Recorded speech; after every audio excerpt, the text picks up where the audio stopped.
Hey, what's up? Albert here. Today we're talking about Blues, Raptors, and more. First off, let's start off with a pack. As always, I always open a pack every video, so let's start with this.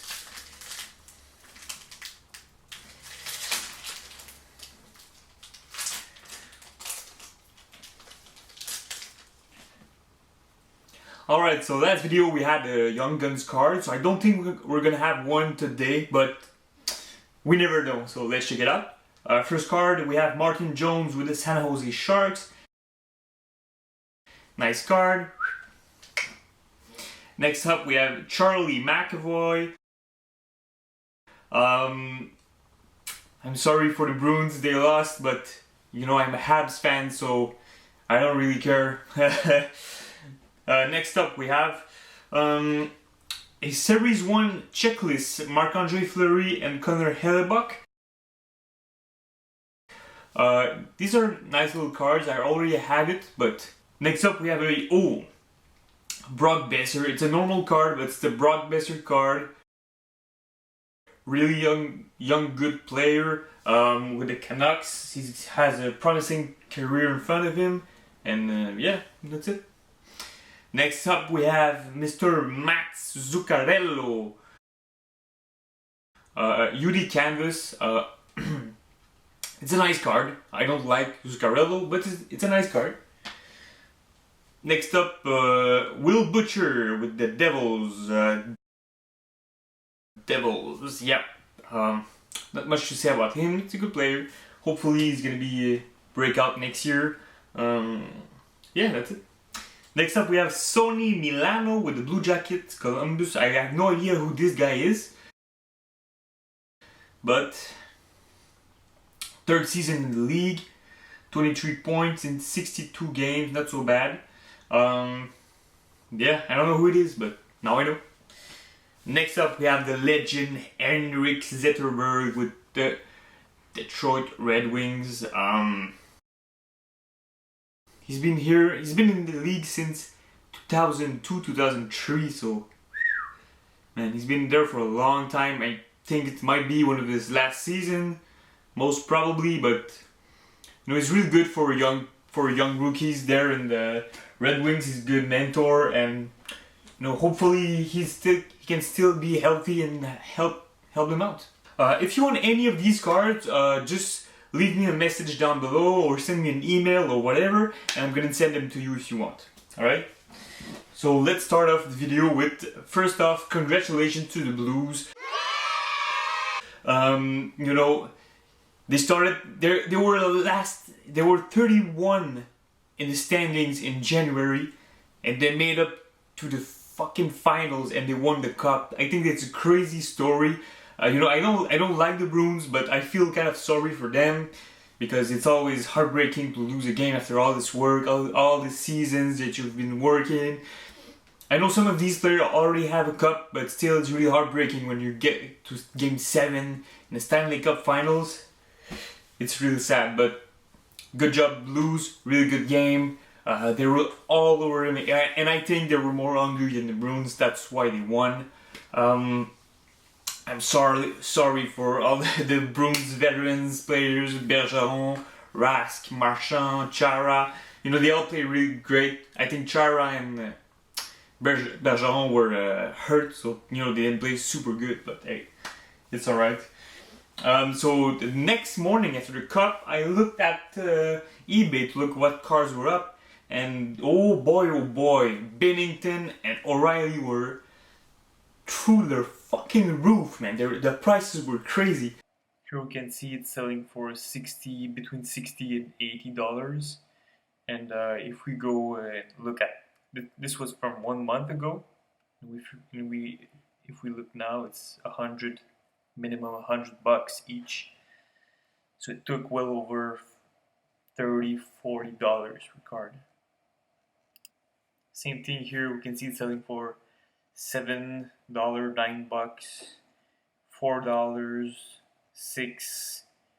You know, you could get them pretty cheap back then, maybe in April, May, and it was selling in June 15, 17, 18 bucks, 27, 27, 29, 36.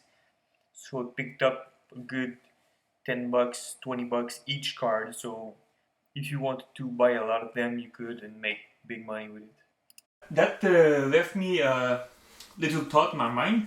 Maybe next year, what I'm gonna do is in the playoffs, when it's gonna be only 8 teams. I think I'm going to start to buy really young rookie cards, like of young players.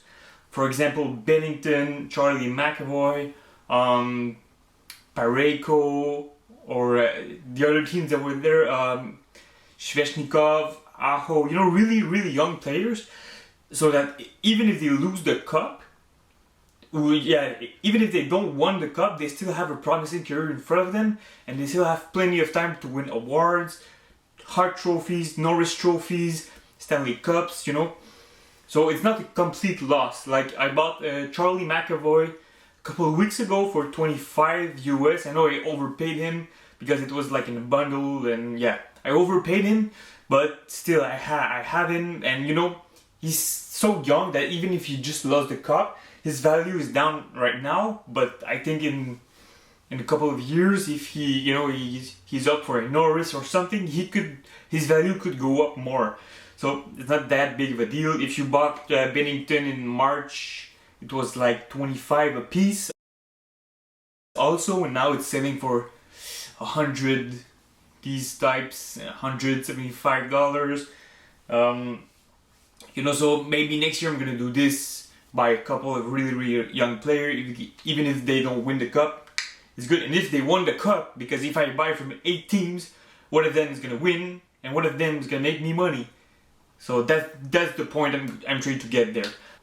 Next up, today we have a trade announced, Niskanen versus Gudas, a couple of days ago, and I was just trying to sell this Matt Niskanen card, clear-cut card, and I think I was trying to sell him for 10 bucks.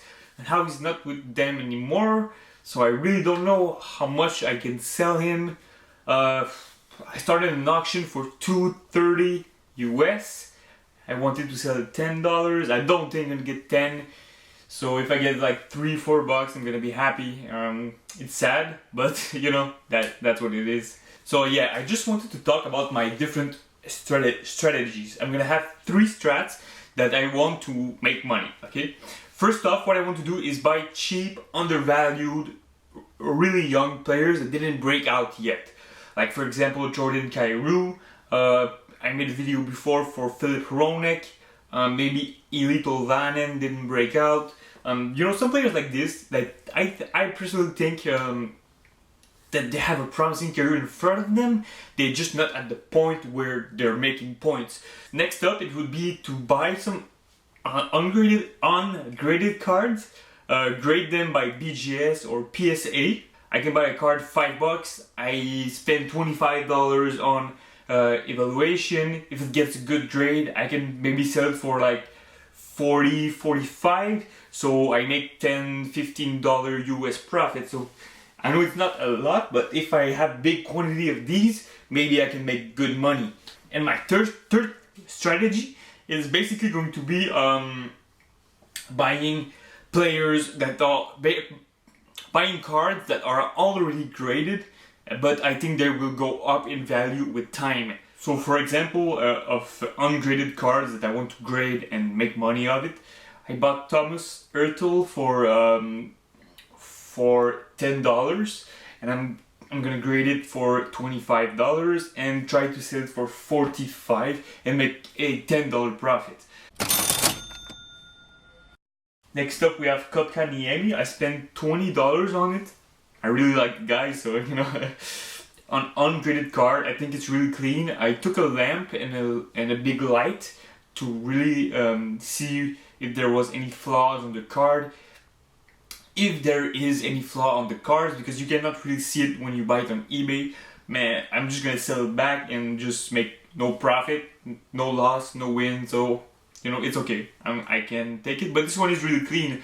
So you know, $20, I can spend another 25. That's bringing me up to 45, and maybe I can sell it for 60. And I saw a lot of times 60, 65. So you know, maybe $15, $20 profits. That could be good.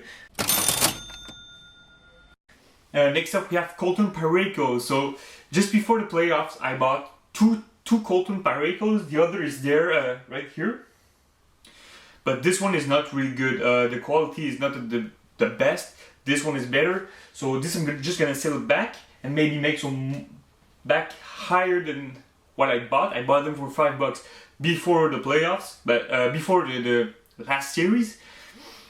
So it's like my strategy before for the playoff 8 teams, but this I just went with 2, but it was still okay. I think I'm still winning in this. So I think I could, you know, buy it for $25 for grading. If the grade is good, I can maybe sell for 35. It's not a big profit, maybe 30, you know, like $5 profits. It's not super good, but I could try, or I could just try to resell them for like $10 and make $5 back on them real quick. Next up we have Seth Jones, which cost me $10, 25 plus 25 makes it $35. But honestly, I don't think I can sell it for $35 with the BGS 9.5 grading.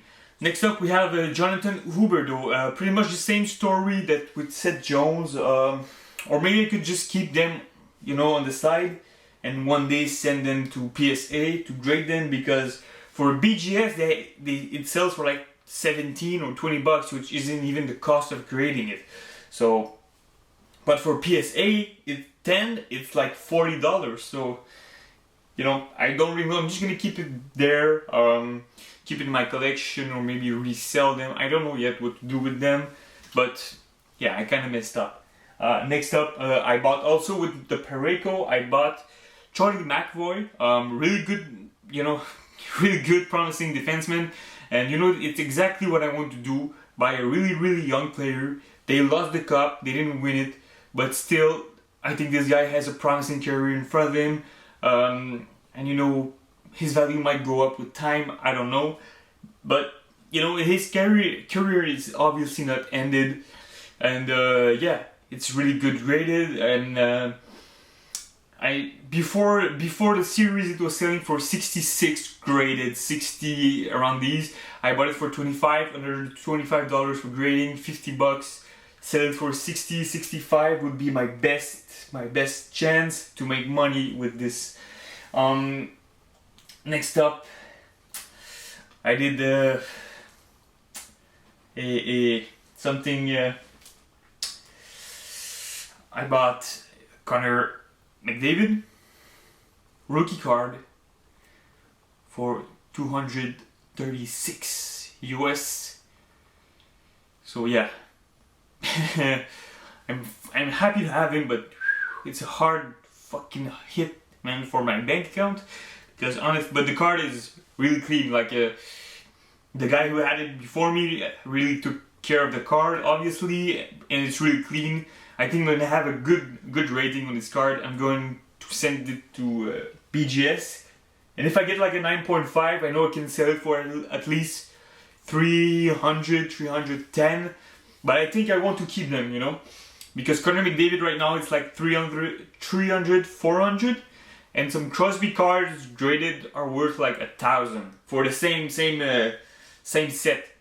I think Connor McDavid is not overprinted, but printed a bit more than Crosby. I think I'm not really sure, but I think so. So maybe I don't know yet what to do with it, but I definitely want to grade it. That's pretty much for my strategies. I only, you know, have 3 important strategies I'm gonna try. I don't know yet which one's gonna be the best. I think the most profitable for effort and time and money is gonna be just getting some cheap, undervalued player and trying to sell them when they make good season. That's only, you know, that's I think is gonna be the best. because I think there's always a risk if you go for an ungraded card, you go graded, there's always a risk that the card comes back not graded as you want it, and it kind of messed up your resale value, kind of messed up all your profits. So you know, that's really, I'm not aiming too much for this. I think it's a bit risky, or I could do it if I see really good game like Kotkaniemi. I could make like $20, so you know, I think that's a bigger margin, so I could try to do this. Or my third strategy, I bought a Thomas Chabot PSA graded 10. You know, it's a, I'm gonna show it to you. You know, I really like this player. I think he's really good. He has a promising career in front of him. He's only two seasons in the NHL, really good, and he put up really good points. Last season with the Senators, their best scorers were Mark Stone. He's not there anymore. Matt Duchene. He's not there anymore. The next up is Thomas Chabot. So you know, I think he's gonna be a really good player. His value could go up. If he goes up for a Norris Trophy, I think I could make some decent money with him. You know, I bought it for 57. I know it's a lot US. In fact, 47, but there was $10 shipping. I kind of saw it after, so I kind of messed up. But still, really good card. And today, just today, I saw this card for $40 US. So I'm like, you know, I kind of paid $20 more that I could have had the same card, same rating. So my choices are, do I get another one like this, two more like this for $40 each, or I try just to keep it and don't put all my eggs in the same basket. So you know, that's really the big question here.